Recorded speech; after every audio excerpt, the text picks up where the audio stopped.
Voici Ip Man, le célèbre instructeur de Kung Fu, qui a enseigné les ficelles du métier à Bruce Lee. Lee était un bagarreur de rue enthousiaste lorsqu'il était un jeune étudiant, avant qu'il ne devienne célèbre. Mais c'est sous la tutelle d'Ip Man que Lee est devenu un expert dans son domaine. Alors que les capacités de Lee se sont améliorées, la question a également évolué. Avant de pouvoir bouger, il faut d'abord frapper du doigt, donner un coup de poing et faire un coup de poing retourné. Leur voyage commence ici et se termine ici. L'élève sera-t-il capable de surpasser son instructeur? Observez l'incroyable ascension de ces deux figures colossales des arts martiaux. Depuis leurs humbles débuts à Hong Kong jusqu'à leur triomphe final. Et qui sera couronné roi ou reine? Qui était son apprenti?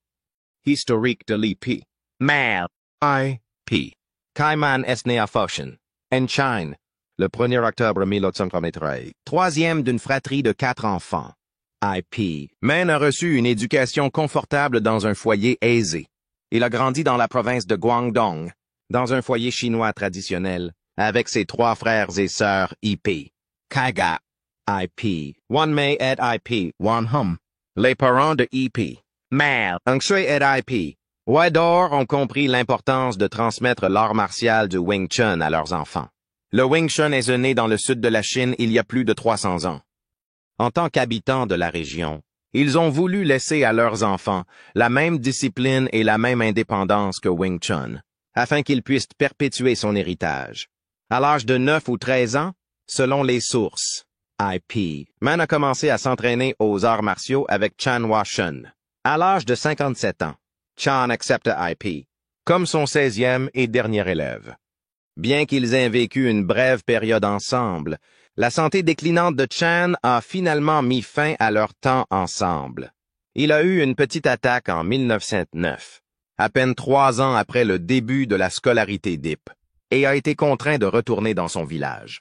Heureusement, I.P. a continué à améliorer ses talents avec l'aide de Eng Chung-sok, le 2e plus ancien élève de Chan, qui a eu un impact majeur sur les méthodes d'I.P. Stevens College est une célèbre école secondaire de Hong Kong, dans laquelle I.P. Man s'est inscrit après y avoir déménagé à l'âge de 16 ans, avec l'aide de son cousin Lung Fu Ting. L'école est populaire parmi les étudiants riches et étrangers de la ville. 6 mois plus tard, I.P. a eu l'occasion inattendue de s'entraîner avec un pratiquant de Kung Fu talentueux qui se trouvait être hébergé par la famille de Lai. Lai était un camarade de classe du père Dai. P. Se rendant chez Lai un dimanche après-midi, I.P. Man accepta immédiatement le défi, confiant dans son palmarès sans tâche. Après un bref échange de politesse, il défie Leung Bik de se battre. Malheureusement, les capacités de manœuvre expertes de Leung ont rapidement et complètement surpassé I.P. Après avoir été surpris par cette défaite inattendue, I.P. a demandé une revanche, mais cette fois, il a été complètement surclassé par les réactions très rapides de Leung.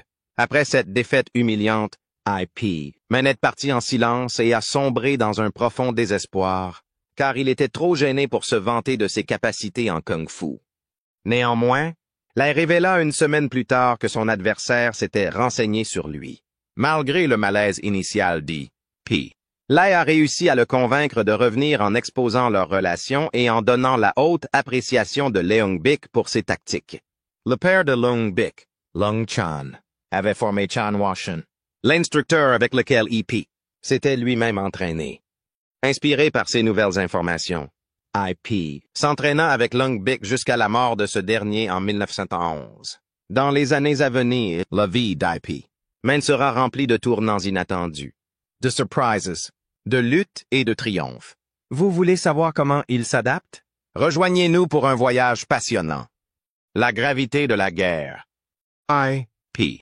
Man est retourné à Foshan, sa ville natale, en 1916, à l'âge de 24 ans, et est devenu officier de police pour le gouvernement nationaliste. Il n'a pas créé d'école d'arts martiaux, mais il a enseigné le Wing Chun à un petit cercle de fidèles, de connaissances et de membres de sa famille. À cette époque, il a eu plusieurs élèves célèbres, dont Lok Yu, Cho Kwang-yue, Kwok Fu, Leung Ka, Chan Chison et Louis Ying. Bien qu'il soit l'élève le plus talentueux, Shu Kuang lui met une veilleuse ses études d'arts martiaux pour se consacrer à sa carrière commerciale. Lorsque Quoc Fu et Leung Ka ont commencé à enseigner et à partager ce qu'ils avaient appris sur le Wing Chun, celui-ci a connu un grand succès dans les régions de Guangdong et de Foshan. À la même époque, Lui Ying et Chen Chi-sun s'installent à Hong Kong. Mais ils s'abstiennent d'enseigner à des élèves afin de se concentrer sur le perfectionnement de leur art. Après avoir épousé Chung Wing-sing, IP, Man a une fratrie de 4 enfants, IP, Chun et IP, Ching, 2 garçons, et IP, Nunga Sum et IP, Nunga One, 2 filles. On ignore qui était IP, mais et ce qu'il a fait pendant la Deuxième Guerre sino-japonaise. La véracité des affirmations selon lesquelles il serait devenu un agent secret à Foshan pour le Kuomintang et peut-être pour le Bureau central d'enquête et de statistique en 1938 est toutefois sujette à caution. D'autre part, une autre théorie veut qu'I.P. Man se soit caché avec son disciple Quoc Fu pendant toute la durée de la guerre et qu'il ne soit revenu à Foshan qu'après la fin des combats. Pendant de nombreuses années après la guerre, IP, Man fut capitaine des patrouilles de police de Foshan. En 1949, il a pu instruire IP, Ching, son deuxième fils, à cette époque. Cependant, lorsque le Parti communiste chinois est sorti vainqueur de la guerre civile chinoise, la loyauté d'IP, Man envers le Kuomintang l'a mis en danger. Il s'est donc réfugié à Hong Kong en 1949 avec sa femme et sa fille aînée, IP Nunga Sum. Un nouveau départ difficile.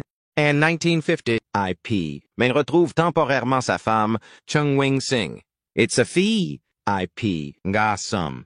Après être arrivé à Hong Kong via Macao, ses retrouvailles ont été de courte durée. Heureusement, ses amis l'ont aidé à trouver un emploi dans un restaurant voisin, où il a pu rencontrer de nouvelles personnes par l'intermédiaire de l'Association des travailleurs du secteur de la restauration de Hong Kong. En outre, le groupe avait un club d'arts martiaux dirigé par Ling Shun, ce qui est un fait intéressant. D'un autre côté, IP, Man a décidé de préserver la confidentialité de sa propre expérience des arts martiaux, décidant de ne pas révéler ses connaissances à d'autres personnes. L'ascension du grand maître IP. Man a cherché la sécurité dans le hall du syndicat des travailleurs de la restauration et a exprimé sa profonde gratitude pour avoir eu la possibilité d'y trouver une protection.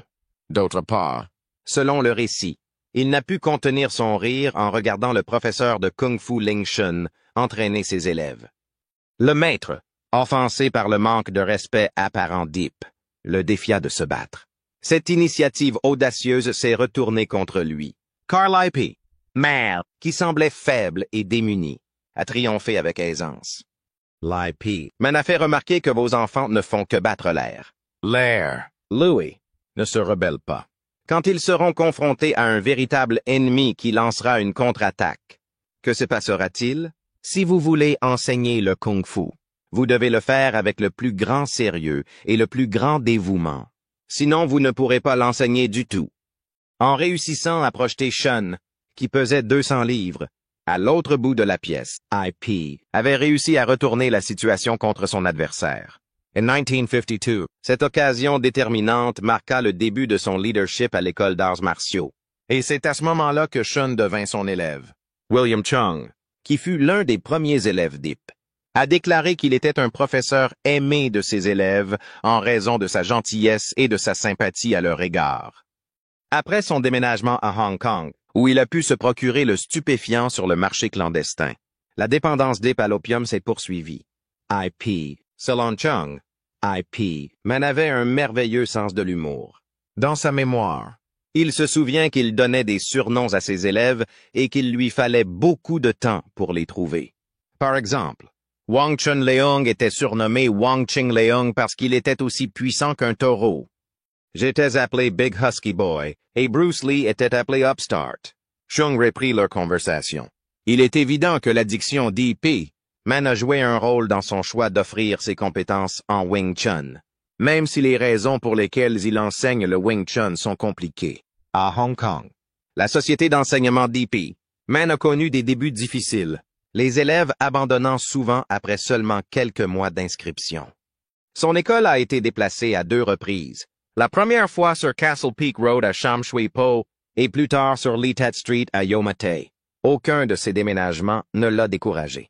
Au fur et à mesure que ses élèves devenaient plus compétents dans le Wing Chun, ils ont créé leurs propres écoles et se sont mesurés à d'autres pratiquants d'arts martiaux dans des combats d'entraînement pour voir quelle était leur performance. Non seulement leur succès démontrait leurs compétences techniques, mais ils contribuaient également à renforcer la réputation d'IP. Merde, ce qui a entraîné une augmentation de sa renommée au fil du temps. En outre, IP, Man a créé l'école de Kowloon, à Hong Kong. En 1956, c'est là qu'il rencontra pour la première fois Bruce Lee. Après avoir été battu par des membres de gangs concurrents lors d'un précédent conflit, Lee, qui avait alors 16 ans, souhaitait améliorer ses capacités. Verse 1955, IP. Man a eu une liaison adultère avec une femme basée à Shanghai et connue sous le nom de Shanghai Po par ses élèves. IP.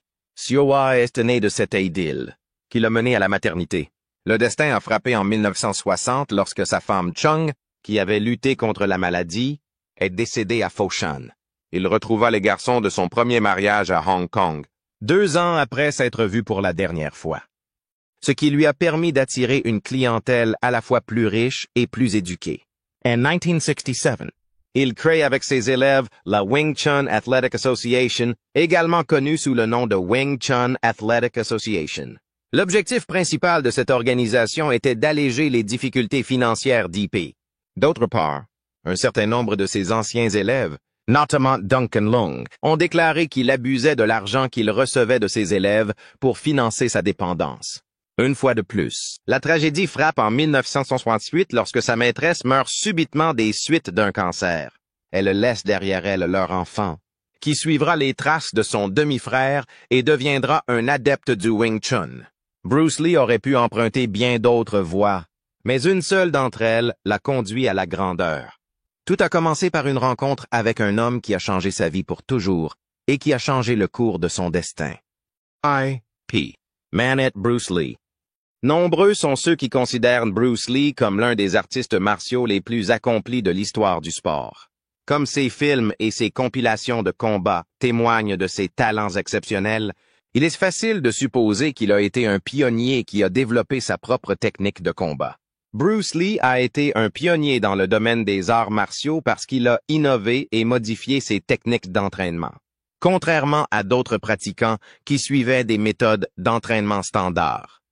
Avant que ses parents ne déménagent à Hong Kong, Bruce est né aux États-Unis et y a passé les 4 premiers mois de sa vie.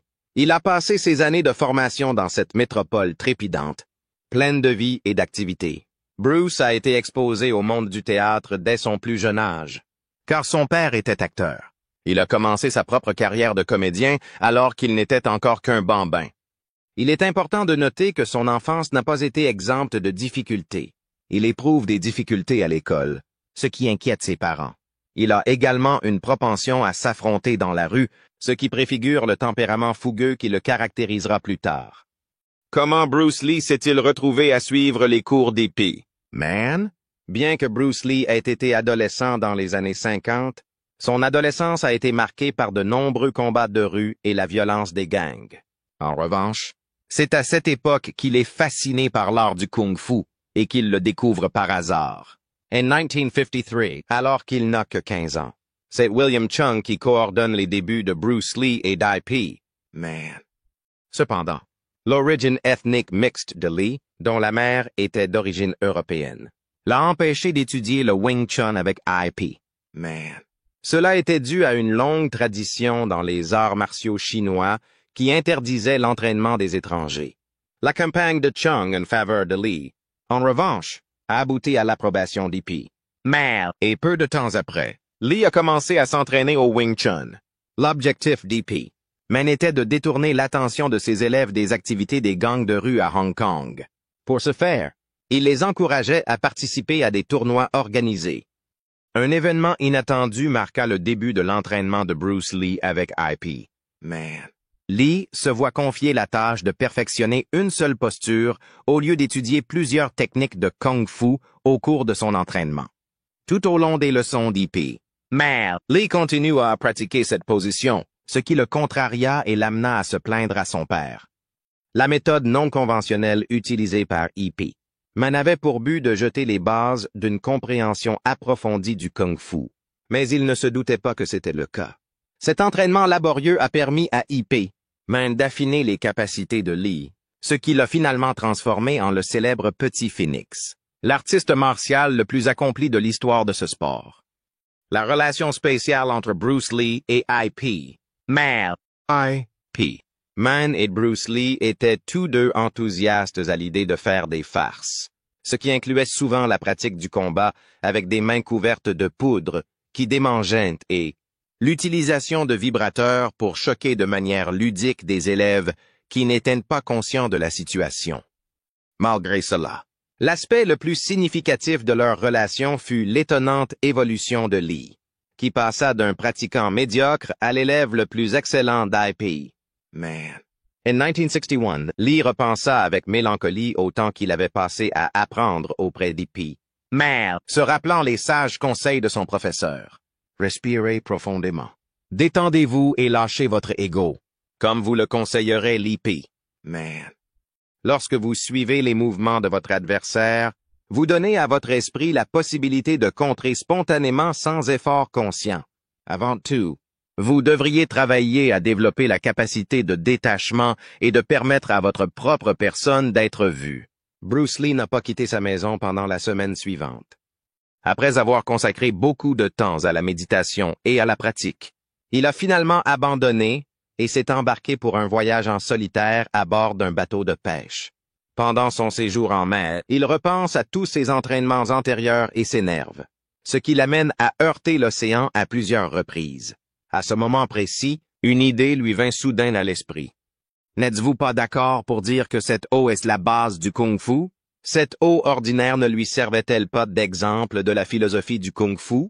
Tout à l'heure, il l'avait frappée, mais elle n'avait subi aucune blessure. Bien qu'il ait utilisé toute sa force pour la poignarder, elle n'a pas été blessée. Malgré tous ses efforts, il n'a pas réussi à en ramasser la moindre parcelle. Étant donné qu'il s'agit du matériau le plus malléable de la planète, cette eau pouvait facilement entrer dans n'importe quel récipient.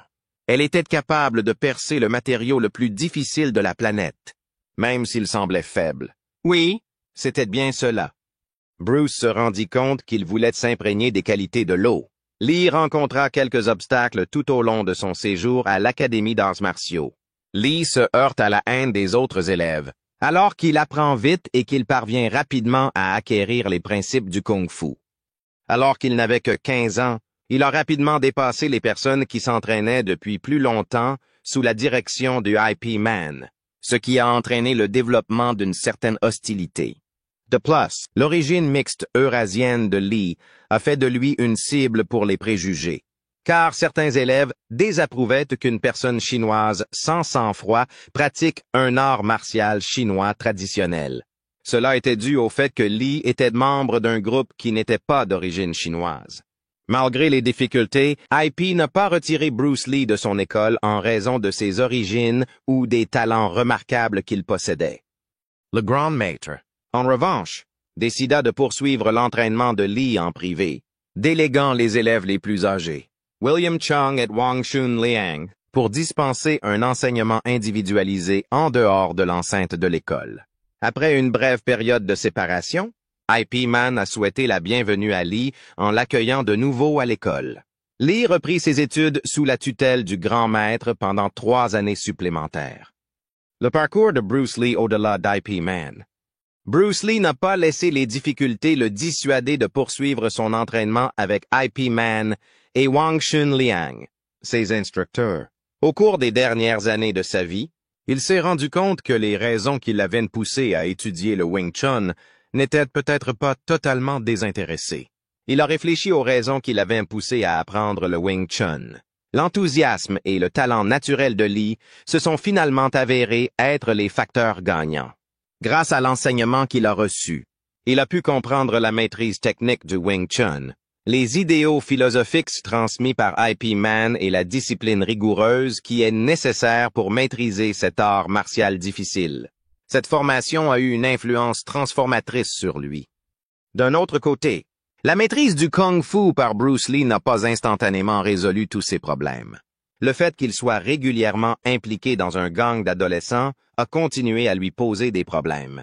La famille de Lee a fait le choix difficile de l'emmener aux États-Unis à l'âge de 18 ans afin de protéger sa santé et de lui offrir un nouveau départ après son enfance.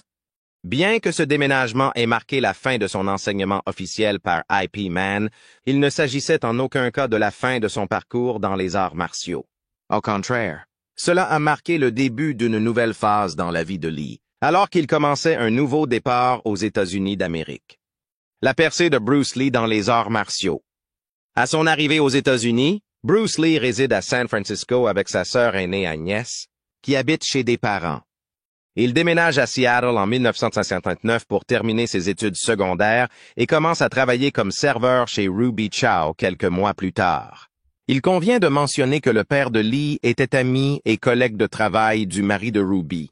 Pendant que Lee était à Seattle, son frère aîné Peter lui a rendu visite pendant un certain temps avant de poursuivre ses études dans le Minnesota. Lee commence à enseigner les arts martiaux en 1959. Sa forme, le Junfan Kung Fu, est essentiellement du Wing Chun adapté à ses propres besoins. Son cercle de connaissances à Seattle comprenait l'instructeur de judo Jesse Glover, qui allait enseigner à Lee certaines de ses techniques fondamentales. Après le départ de Lee, Taki Kimura a continué à être son bras droit et à diffuser ses idées. Le Lee Junfan Kung Fu Institute, la première école d'arts martiaux de Lee, a également été créée à Seattle. Lee a obtenu son diplôme de fin d'études secondaires après avoir fréquenté une académie d'arts martiaux dans le quartier de Capitol Hill à Seattle. En mars 1961, il entame une formation complète à l'Université de Washington, où il se spécialise dans un large éventail de matières, dont la philosophie, la psychologie et les arts théâtraux. Un article paru en 1999 dans le magazine des anciens élèves de l'université confirme que, malgré les affirmations de Lee et la croyance populaire, sa matière principale était le théâtre. Au début de l'année 1964, Lee a fait quelque chose d'audacieux. Il a abandonné l'université et s'est rendu à Oakland pour former un partenariat avec James Yim Lee, un maître des arts martiaux de 20 ans, son aîné. James Lee le présente au célèbre Ed Parker, qui l'aide à percer dans l'industrie, et tous deux collaborent à la création de la deuxième école d'arts martiaux Junfan à Oakland. Lors des championnats internationaux de karaté de Long Beach en 1964, Parker demande à Lee de réaliser un exploit qui impressionnera les spectateurs, des pompes à 2 doigts, exécutées uniquement avec le pouce et l'index. La performance de Lee a surpris le public. Lee a exécuté le coup de poing d'un pouce lors de la même compétition à Long Beach, le pied droit pointé vers l'avant et les genoux légèrement fléchis. Lee se tenait debout devant un partenaire qui se tenait debout mais ne bougeait pas, partiellement tendu. Son bras droit tenait un poing à quelques centimètres du torse de son partenaire. Le volontaire Bob Baker a reçu un coup de poing violent de la part de Lee, qui gardait le bras tendu, pour des raisons de sécurité. Une chaise a été placée derrière Baker, mais il a tout de même réussi à tomber au sol sous l'effet de la vitesse. Selon Baker, j'ai averti Bruce de ne pas répéter ce genre de performance. L'agonie dans ma poitrine à la suite de son dernier coup était si forte que j'ai dû m'absenter du travail. Qui a enseigné le kung-fu à Bruce Lee?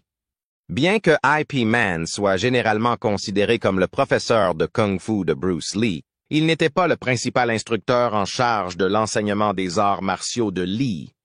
Bien que Lee se soit entraîné avec Ip Man dans les années 1950, il est essentiel de noter que son expérience à l'école d'Ip Man a créé le cadre de ses futures capacités de kung-fu, pour lesquelles il deviendrait plus tard célèbre.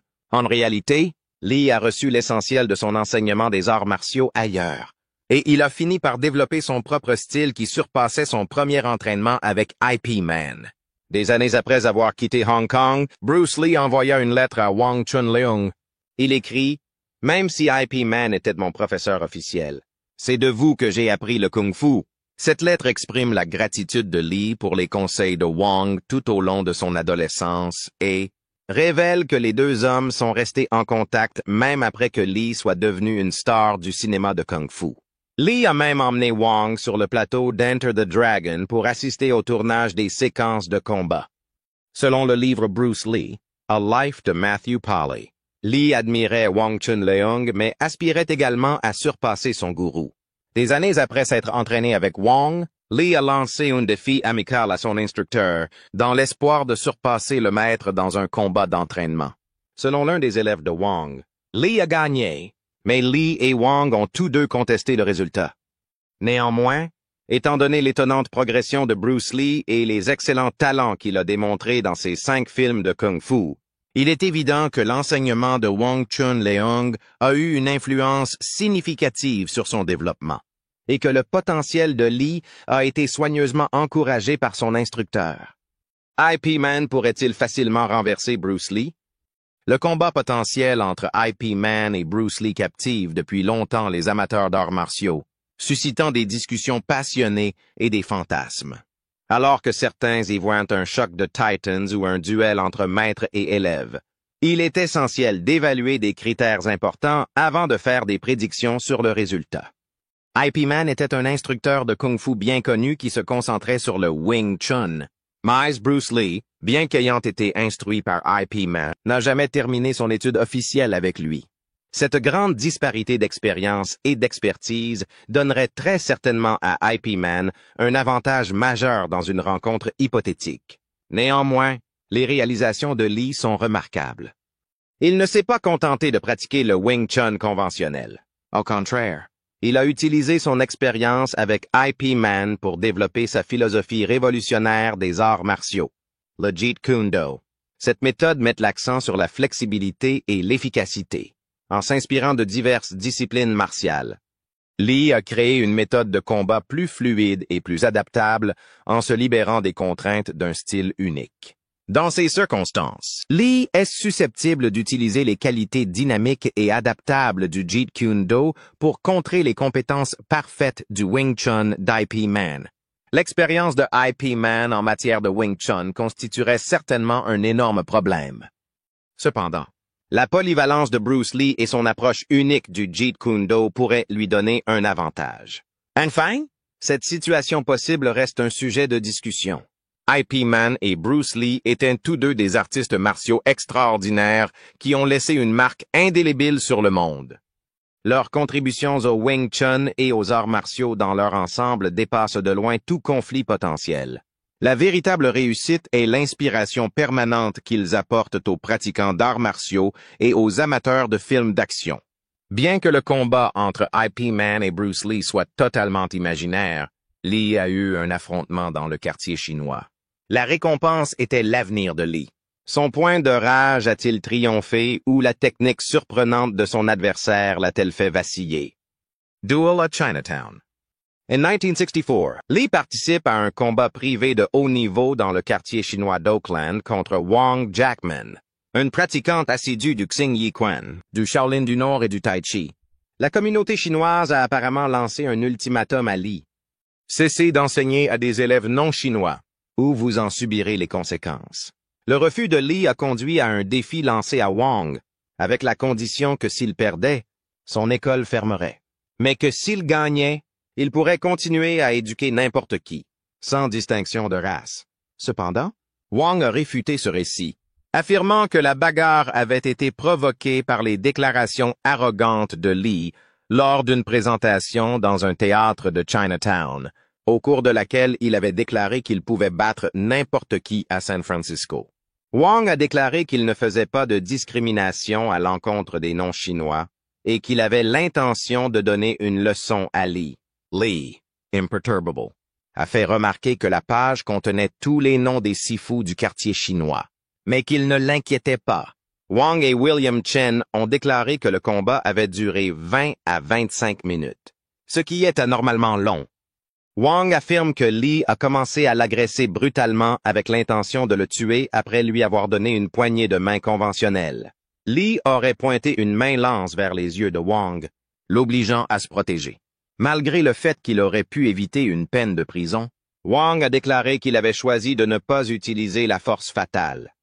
Au lieu de cela, il a porté des boutons de manchette illégaux sous ses manches. Selon le livre de Michael Dorgan, Le combat s'est arrêté en raison de la lassitude de Lee, et non d'un coup décisif. Cependant, Bruce Lee, Linda Lee Cadwell et James Yim Lee ont déclaré que le combat avait duré à peine 3 minutes et que Lee en était sorti triomphant. Wong pense que la déclaration suivante de Lee, dans laquelle il affirme avoir battu un adversaire anonyme, est une allusion directe à leur combat. Wong réagit en publiant sa version du combat dans le Pacific Weekly, un journal en langue chinoise de San Francisco, et en invitant Lee à une revanche publique s'il contestait cette version. Cependant, malgré sa réputation de répondre avec force à toutes les provocations, Lee n'a pas relevé le défi. Les deux hommes n'ont pas fait d'autres déclarations publiques. Mais Lee a continué à enseigner les arts martiaux à des élèves blancs. Lee avait transféré son attention du cinéma aux arts martiaux. Néanmoins, une exposition d'arts martiaux à Long Beach en 1964 suscite l'intérêt du producteur de télévision William Dozier, qui lui fait passer une audition pour un poste dans l'épisode pilote de Number One Son, un programme sur Lee Chan, le fils de Charlie Chan. Bien que le programme n'ait jamais été produit, Dozier a reconnu le talent de Lee et lui a ouvert la voie pour de futures opportunités. La mort des légendes. L'aventure d'I.P. m'en s'est terminée d'une manière sombre, car il a livré une bataille acharnée contre un cancer de la gorge. Malgré ses efforts courageux, la maladie finit par l'emporter le 2 décembre 1972, 7 mois à peine avant que le monde ne soit frappé par la mort inattendue de Bruce Lee. Les derniers jours d'I.P. ont été marqués par un effort calme pour préserver son héritage, reconnaissant que son temps était compté. Avec un sentiment d'urgence, il a fait en sorte d'être enregistré en train de pratiquer les formes de Wing Chun, garantissant ainsi que ses connaissances et sa technique seraient préservées au-delà de sa présence physique. La vidéo où il montre la forme du mannequin de bois est d'autant plus poignante que les conséquences du cancer sont visibles. La faiblesse le conduit à s'arrêter à plusieurs reprises, et l'un de ses fils attend à proximité, prêt à l'aider si nécessaire. Cet incident dramatique a été immortalisé dans le film E.P., Man 4, qui rend hommage au dévouement indéfectible d'E.P. Man à son métier. Un héritage durable. L'influence durable d'I.P. ment sur la communauté des arts martiaux et au-delà garantit que son nom restera dans les mémoires pour les années à venir. Ses extraordinaires capacités de combat sont bien connues. Mais son engagement désintéressé en faveur du mentorat et de l'enseignement a été une source d'inspiration pour de nombreuses personnes. En son honneur, des millions de personnes à travers le monde continuent de s'entraîner au Wing Chun, faisant de sa lignée la plus étendue au monde. Parce qu'il était un exemple de maîtrise de soi, d'humilité et de détermination pour des personnes de tous horizons. L'impact d'I.P. Man est allé bien au-delà de la communauté des arts martiaux. La valeur de la persévérance dans les moments difficiles et de l'impression positive est profondément illustrée par son récit. Partout dans le monde, on pense encore à lui comme à un homme aux principes inébranlables, un combattant redoutable et un éducateur exceptionnel. Bien que beaucoup de choses aient été révélées sur la vie extraordinaire d'I.P., mais son héritage et les mystères qui l'entourent continuent d'intriguer. Des films ont tenté de le dépeindre sous un jour dramatique, ajoutant à sa célébrité. Mais la véritable histoire d'I.P. est tout aussi intéressante. Son engagement sans relâche dans le Wing Chun montre à quel point il était passionné par cet art, et ses efforts minutieux pour transmettre ses connaissances ont influencé les pratiquants du monde entier. Parce qu'il personnifiait un concept qui va au-delà des composantes techniques du Wing Chun, l'impact des enseignements d'I.P. va bien au-delà du monde matériel.